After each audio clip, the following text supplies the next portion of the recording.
साहेब आंबेडकर के अपमान का आरोप जो है वो आरजेडी के ऊपर लग रहा है। जो तस्वीर आप देख पा रहे हैं और वीडियो में दिख रहा है कि एक कार्यकर्ता बाबा साहब आंबेडकर की तस्वीर उनके पैरों के पास रखकर उन्हें जन्मदिन की बधाई दे रहा है। बीजेपी ने अब इस पर सवाल उठाने शुरू कर दिए हैं और इसे बाबा साहब का अपमान बताया है।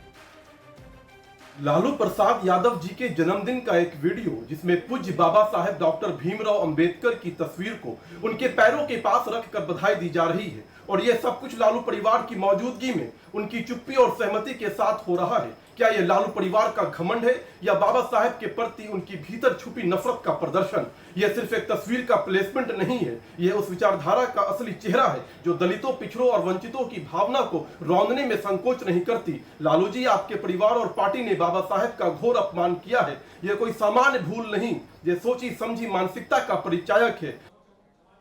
वहीं बीजेपी ने आरजेडी ऑफिस का एक पुराना वीडियो सामने रखा है और उस वीडियो में ये दिख रहा है कि एक कचरे का ढेर जिसके पास बाबा साहब आंबेडकर की जो तस्वीर है वो रखी हुई है और इस तस्वीर के जरिए भी बीजेपी ने सवाल उठाए हैं। ये आरजेडी ऑफिस का ही वीडियो है, पुराना वीडियो है ये, जहां पर इस कचरे के पास से बाबा साहब की तस्वीर दिखाई दे रही है।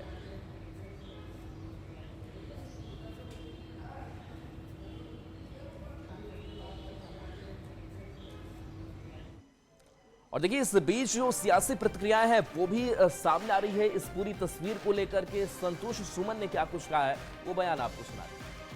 वीडियो आज मेरे नज़र में आया है और जिस तरह से माननीय लालू प्रसाद यादव जी हमारे संविधान निर्माता बाबा साहब भीमराव अंबेडकर के तैल चित्र का अपमान किया है, तो ये निश्चित तौर पर ये देश का अपमान है, संविधान का अपमान है। जो लोग संविधान की दुहाई देते हैं और संविधान के नाम पर राजनीति करते हैं, तो संविधान निर्माता का इतना घोर अपमान हम समझते हैं देश या राज माफ नहीं करेगा और उनकी सजा जो उन्होंने गलती की है वो दलित पिछड़ा बिहार में आने वाला चुनाव उनको देगा। ये घोर निंदनीय है, एक अपराध की श्रेणी में आता है। इसमें लालू यादव जी को माफी मांगनी चाहिए। देखिए, भारतीय जनता पार्टी आज तक ना बाबा साहब भीमराव अंबेडकर को समझ पाई है, ना ही वो कभी श्री लालू प्रसाद यादव जी को समझ पाएगी।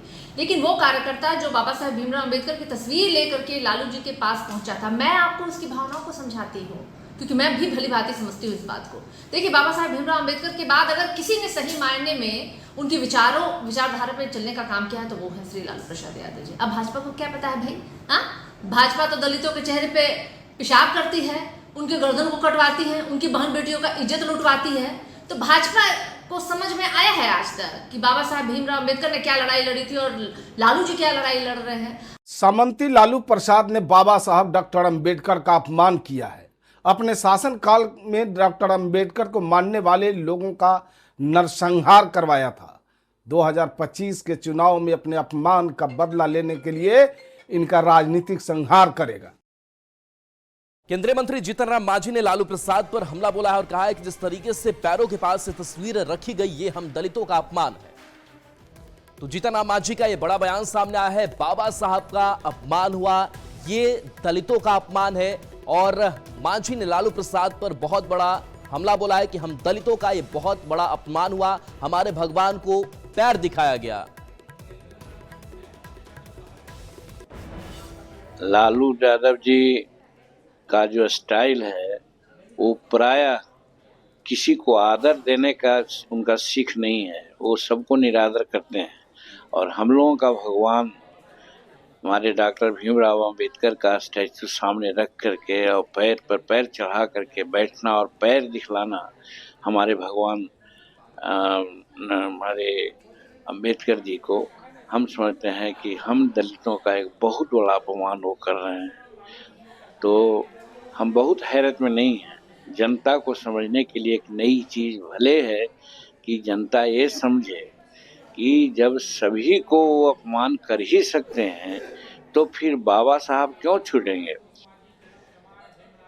और देखिए, कटिहार का जो इलाका है वो गंगा, महानंदा और कोसी नदी से घिरा हुआ है और हर साल बाढ़ की त्रासदी से ये जिला जूझता है। लेकिन ऐसे में जो बाढ़ से पहले की तैयारी है वो भी अब शुरू हो चुकी है। बता दें कि हर बार इस इलाके के लोगों को बाढ़ का सामना करना पड़ता है। इस बीच बाढ़ तैयारी को लेकर के बिहार सरकार के मंत्री और कटिहार के प्रभारी मंत्री नीरज कुमार बबलू के नेतृत्व में आपदा प्रबंधन विभाग की अहम बैठक हुई। बैठक में बाढ़ से निपटने की तैयारी की समीक्षा की गई, लेकिन इसी बैठक में शामिल पूर्णिया के सांसद पप्पू यादव ने प्रशासन को घेरे में ले लिया। लूट के लेके तैयारी शुरू हो रही है। ये आपदा पदाधिकारी माफिया ठेकेदार नेताओं के लिए आपदा है, लूटेंगे सब जो बांट सके जितना। वही तो मैंने कहा, ये आपदा किसके लिए? एंटी इरोजन का काम सालों भर, फ्लड फाइटिंग का भी काम। सैया भेल कोतवाल, अब तो डर का है का? कहाँ पर पॉलीथीन बटी, किसको गया, टेलीफोन नंबर क्या है, चापाकल कहाँ गई, कहाँ मरम्मत हुआ, किचन कहाँ खुली, मोबाइल वैन कई दिन चला, किचन खुली तो सुबह गायब और कितने पैसे बंदर बांट हुए। फ्लड फाइटिंग की निगरानी क्यों नहीं?